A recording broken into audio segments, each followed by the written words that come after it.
Oh yeah, baby. Oh yeah, give it to me. Pound that pussy. Pound it. Oh, ooh, getting feisty. Oh, daddy like it feisty. Oh,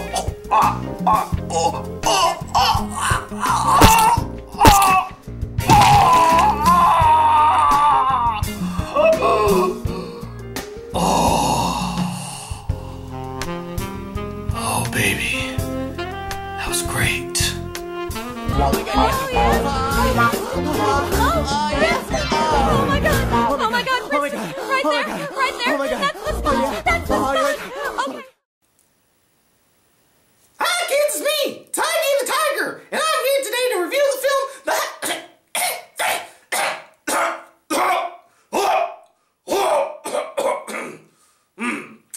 Oh, sorry about that. Excuse me.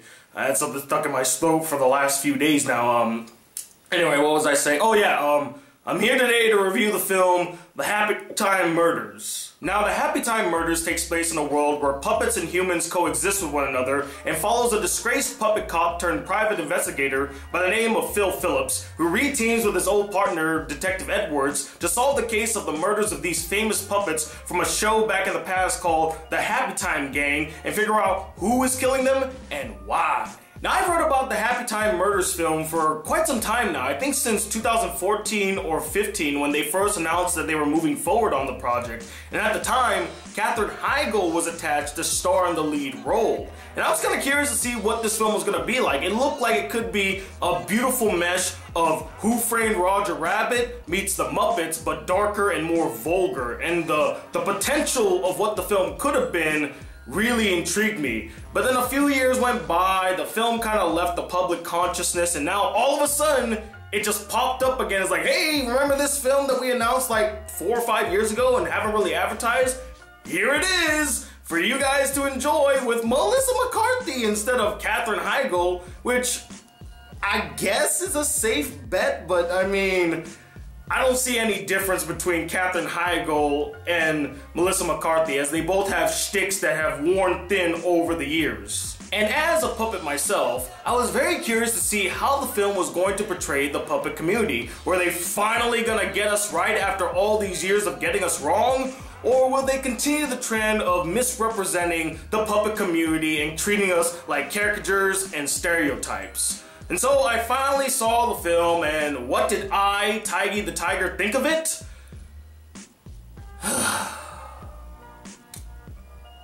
Well, let's get into it. Now, there were a few things in the Happytime Murders that I quite enjoyed. For one, I truly admired the puppeteering in this film. It was seamless and convincing, and I applaud the puppeteers for bringing their characters to life and making them fit in this dark, grim, and vulgar world. And I also like that they gave us a bit of the behind the scenes, showing us how they were able to bring these puppets to life. It was very cool to see, and I like the fact that you see them kind of cracking up at how silly they're being and how ridiculous this concept was. They were having a lot of fun with the puppeteering, and I had a lot of fun seeing them pulling it off. Out of all the actors and actresses in the film, minus the puppeteers of course, the only person I felt like that really gave a damn about their role and put effort into their performance was Maya Rudolph, who actually had some funny lines. She actually committed to her role, and it didn't seem like she was phoning it in. I liked her character, although we don't see much of her, but whenever she was on screen, it made me smile, and there were moments that she made me chuckle. She really embraced the role and made it her own, which made the character feel genuine to me. Not like somebody pretending to be a certain character or just doing the same shtick. Yeah, I'm talking about you, bitch. And the last good thing I took away from the Happytime Murders was this one small action scene in the middle of the film where Melissa McCarthy is beating the shit out of a bunch of puppets. The camera work for that action scene was really well done. I thought the action was quite thrilling and entertaining, and I had a lot of fun watching that scene, although they kind of ruined it with some of the feminist undertones, but I'm just gonna let that one slide because I did have fun with the action scene. It was hilarious, it was engaging, it was the most fun I had in the entire film. But really, that's all the good things that you could take away from the Happytime Murders. The rest of it is complete, utter shit. Let's start with the biggest problem with this film, and that is its humor. Now, I don't have a problem with vulgar humor. In fact, I love vulgar humor. I love seeing cartoon characters cussing. I like seeing puppets having sex. I think that is hilarious. The problem with the humor is that, one, there's no punchline, and two, there's no wit to the humor. It's basically the punchline of every joke in this film is, oh look, a puppet said something vulgar. Oh look, a puppet did something vulgar. That's not a punchline. That's not a joke. There's no setup, there's no build-up, and again, there's just no wit. And they rely too much on the fact that puppets are doing vulgar things. That's their main selling point. Oh look what puppets are doing, isn't it crazy? But the problem with that shtick is it wears thin fast. In fact, you know when the shtick wore thin for me?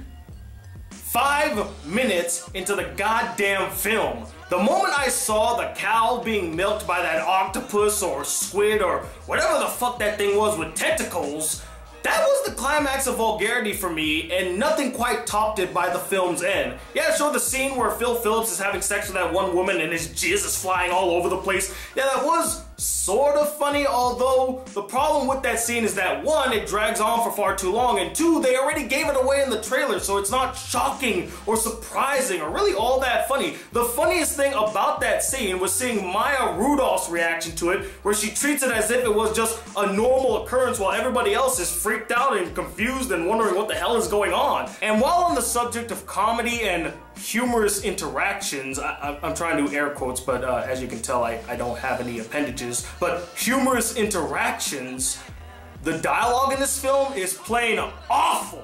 Chock full of cliche lines, weak deliveries, and dialogue scenes that stretch on for far too long, which is a common problem that I find in a lot of comedy films, especially ones that feature Melissa McCarthy, because Melissa McCarthy thinks that it's so goddamn funny to stretch a scene out with some unfunny improv, unfunny ad-libs, and it just doesn't work. I'm sick of her shtick, and I'm sick of these scenes that are so unfunny and drag on for far too long. And the conversations that the characters have, most of them are quite meaningless. The story is truly unengaging, uninspired, and just derivative all around. You kind of know every single beat.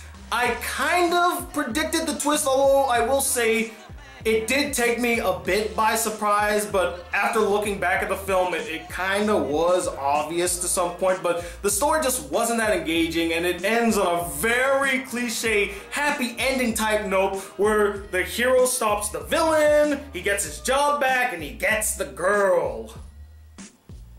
Really with that shit? And continuing off the story, there was this reoccurring motif dealing with puppet bigotry and people treating puppets poorly that I got what they were trying to do, but the problem was that it was way too on the nose. I can't reach my note. It was on the nose. Not only that, it just was unnecessary in this comedy film. Do not try to make social commentary in a ridiculous film about puppets jizzing all over the place and a cow being jerked off by an octopus squid tentacle monster kind of thing.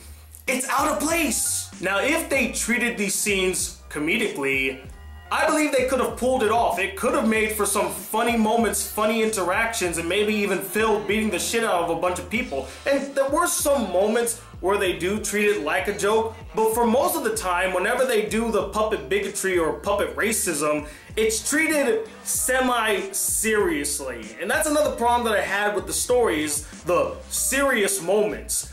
They just don't register with me, and again, they're out of place in this over-the-top, raunchy, vulgar comedy with puppets. Leave the serious shit out of it and just embrace the ludicrousness of your concept. Really have fun with it. To sum it all up, I found the story of the Happytime Murders to be a poor man's Who Framed Roger Rabbit meets the Muppets, but instead of being filled with fluff, the fluff was sucked out from its dick and then replaced with shit, and then they blew that shit up with a rocket and just flew all over the place. And finally, the characters.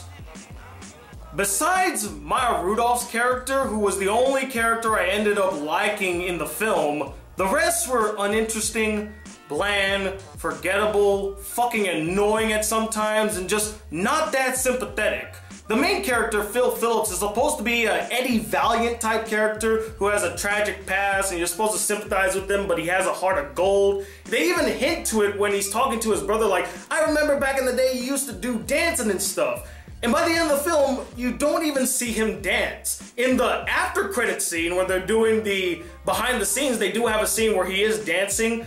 But I mean, like, in the film itself, they mentioned that he used to be a dancer, or he used to have the puppet in him, but you never see that puppet in him come back by the end of the film. I thought that was going to be his arc, that he was going to embrace the puppet within him. Kind of like how Eddie Valiant at the end of Who Framed Roger Rabbit embraced the silliness and became the guy that he used to be. The thing is that Phillips doesn't have a character arc, or the character arc that he was given wasn't fully realized. Like, it reached halfway and then it just stops. And do I even need to go into Melissa McCarthy's character? I think if I just say that Melissa McCarthy is playing the character, you already know what the character is going to be like, because she plays the same damn character in every fucking film that she's in, and frankly, I'm getting sick and fucking tired of it. Her characters are basically characters that constantly have to yell, or they shoot out insults and exchanges with shitty improv and ad-libs here and there. And that's no different from this film. She does the exact same thing. And the problem is that it doesn't make her character very sympathetic to the audience. By the end of the film, you find her to be a reprehensible piece of shit. And this should go without saying, but I didn't feel a partnership bond between Phil and Melissa McCarthy's character. Yeah, sure, they had those mean exchanges back and forth, some of which were kind of hilarious, kind of humorous, but most of the time it was just really annoying hearing them go back and forth with each other, exchanging insults. And if they think that's the way to build camaraderie and a partnership bond, they're sorely mistaken. Oh, and you know what also pissed me off about the film? How they wasted the talent of so many great comedic actors and actresses. I mean, they put Stanley from The Office in this film, who had nothing to do but bark orders and look like he just didn't give a damn. You have Joe McHale, who was totally wasted in this film, and I feel like he's just being typecast as the jerk in films, like he just has to be that asshole type character in films. But man, he shows up and I'm like, what are you even doing in this film? You're not really necessary. And if, you know, you wanted that character, just give it to some no-name comedian. Don't give it to Joe McHale. What a waste of his talent. And then I also mentioned Maya Rudolph. As much as I loved her and she did put the best performance, she was woefully wasted in the film because she wasn't in the film that much. The one scene where she actually got to do something cool, that was one of my favorite scenes, because not only was it funny, but it was another chance to see Maya Rudolph shine in the film. So overall, guys, the Happytime Murders had the potential to be something great, something unique, something refreshing, something that we haven't seen done before since Who Framed Roger Rabbit. But instead, they wasted all of that potential by focusing so much on the gimmick of puppets doing and saying something vulgar, rather than crafting an interesting, hilarious, entertaining, and thrilling story with fun, likable characters around the gimmick. And because of that, the film is an unnecessary waste of time. Don't watch it. It's awful. And it treats the puppet community terribly. I hated the representation that they had in the film for us puppets. Once again, Hollywood misses the mark terribly. But as always, guys, I'm not the end-all be-all opinion when it comes to the Happytime Murder. I would love to know what you guys thought of the film as well. Did you love it to death? Is it one of your favorite films of the year? Did you find it hilarious as hell? Or did you find it boring, cliche, derivative, and the shtick wore thin very fast? And let me know, what is your favorite film featuring puppets? My favorite film featuring puppets? Well, it's not really a film, but it's a musical, Avenue Q. In fact, I wish they just made an Avenue Q movie. Can we just have an Avenue Q movie? We're Avenue Q, we live on Avenue Q, my friends do too, till our dreams come true. We live on Avenue Q. You know, I actually auditioned for that, but they turned me down because they didn't want a tiger.